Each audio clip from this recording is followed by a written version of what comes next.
What is up guys, Julien here of Social Vignerons. Welcome back to another wine video. This is episode 34 of the Tasting with Julien series, this series where we taste together the wonderful world of wine, where we explore different wine styles, different regions, different grape varieties. Today we are going to be tasting and going in the beautiful wine country of Spain, relatively north of the country of Spain, to discover and taste a wine that is made in a lesser known wine region of Spain that is called Navarra. I made an entire video explaining and exploring the wines of Navarra, what makes them special, the climate, the terroir, the different grape varieties, the wine style that they make. So if you're interested to learn more, I'll link to that video right here or right here.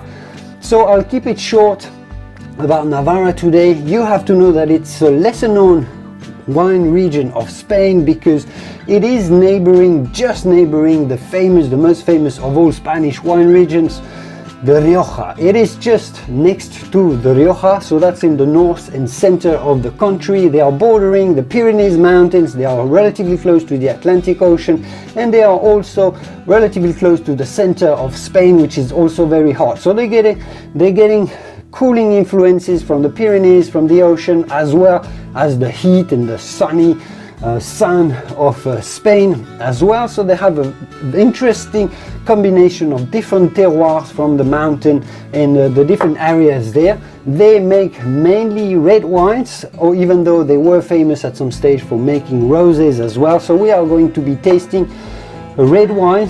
What's also distinctive about Navarra is that they use different grape varieties and they blend different grape varieties. They obviously use the archetypical Tempranillo, archetypical Spanish grape that is also obviously used in Rioja quite a lot.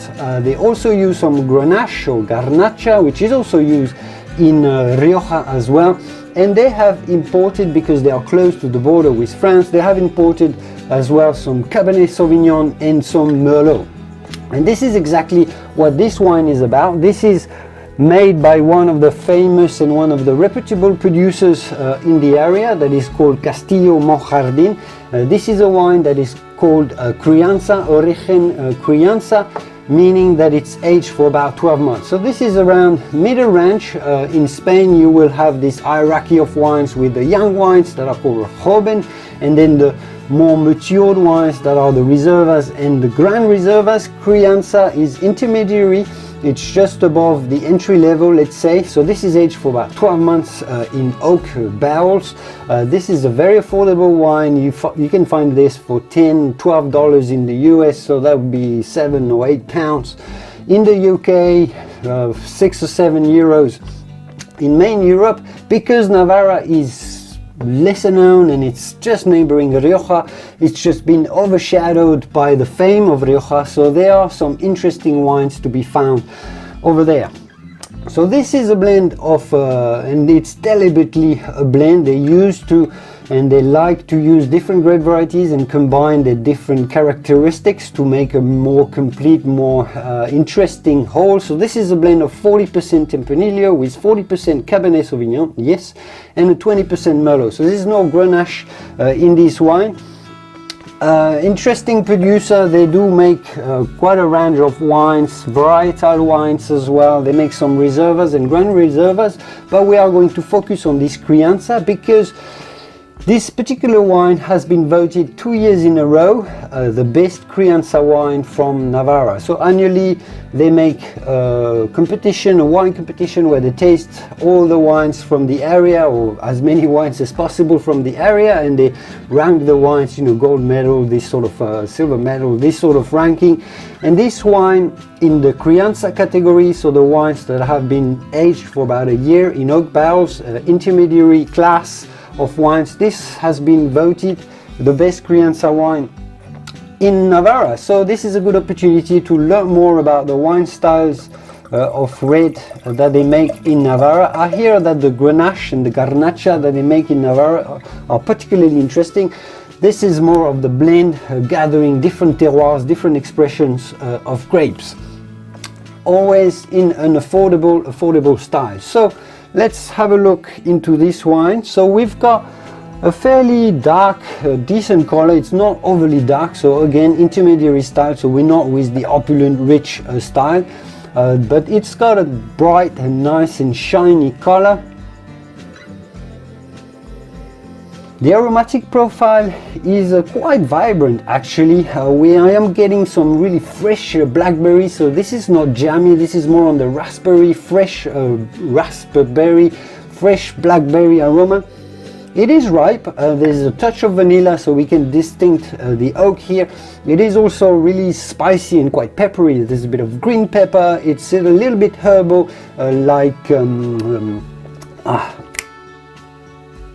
laurel leaves was the word I was looking for. Some laurel leaves and a bit of thyme, a bit of rosemary, so a rather inviting and lifted aromatic profile with this touch of sweetness, caramel and vanilla from the oak. So vibrant fruit, herbal characters, a bit of spices with a touch of oak, and I guess that's what we're looking for when we look at a blend. We're looking at a rather complex aromatic and flavor profile. Let's dig into the palate.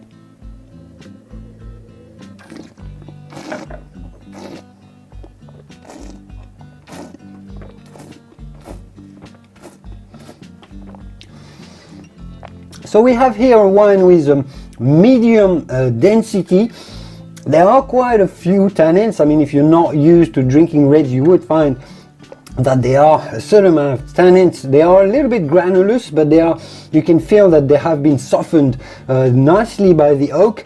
The whole is balanced. There's a solid acidity, but quite a bit of opulence. There's prune flavors, plum flavors, the blackberry and blackberry. It's a little bit more jammy on the palate. So opulent, fruity expression here, nicely rounded up by some clove and vanilla spices from the oak. Always this herbal kind of gin-like, a little juniper character which lifts the whole thing up. It's dry, but it's elegant, it's well balanced, medium concentration of tannins, as I was saying, but you know, good enough concentration. This is definitely a savory wine. It makes you salivate, solid and good acidity, makes you salivate, so this is an inviting wine. Fruity, a big punch of fruit, a wine that is an invitation to have some food. It is going to go with easy, tasty foods, grilled meats, your barbecues, all the tapas that you can imagine that they love and they have in Spain. I can see some, you know, capsicum on toast with garlicky dishes, perhaps even as far as seafood, entrees, you know, the salty anchovies. I think this would go particularly well as well because it's got a nice acidity and a nice salivating, slightly grippy finish. So I mean, you are getting for this sort of money, and that's the wonderful thing in Spain, especially if you're not going to the very famous areas like Rioja or Priorat, which command straight away quite a higher price than other regions, including Navarra. In Navarra you can get this savory, acidic, fresh, vibrant, fruity, pungent style that is typically European. You get this signature European style because it's not too hot a climate, so you're not getting the opulent, exuberant fruit and opulent, ample character that you may get in Argentina and Chile, or in places in California or Australia or South Africa, which are very, very warm climate. You are getting the signature savoriness from Europe, but at a very, very affordable, very good value for money, with the spices and the savoriness that is just simply an invitation to have food. So to me, this is an 88 out of 100 points wine for, you know, $10 or $12 if you include the food friendliness of this wine and the appeal and interest factor. It's not your typical Cabernet Sauvignon or Malbec or cheap Cabernet Sauvignon that you would find produced from anywhere in the world. You're having a bit of interest from tasting a blend of Tempranillo with some relatively cool climate Cabernet Sauvignon and Merlot. A well-blended, well-rounded wine for an affordable price. I wasn't expecting much more of it, but I'm actually pretty surprised of how complex and interesting and vibrant this wine is. I hope you enjoyed this video. I will link to the winery if you want to learn more about this wine and check them out. A nice, beautiful building, very nice location in sunny northern Spain. I hope you enjoyed this video. I will continue exploring the world of wine with you with the Tasting with Julien series. Those wines aren't here, well, they are here for a reason. We are going to be tasting a wine from Gavi, Italian wine, very interesting. Some of the most interesting wines from Italy come from Gavi, and I will be just after this video, so it will be released just within a few days. I will be tasting a wine from Provence, a rosé wine from Provence, and we will be exploring what makes the rosé wines from Provence so special in the world of wine. Why are they so appreciated? Why are they so unique? I hope you enjoyed this video about Castillo Monjardin Coupage Seleccion Crianza. Happy to hear your comments and the suggestions for new videos, wines that I should taste and review, and I will see you soon in the world of wine. Cheers. Salud.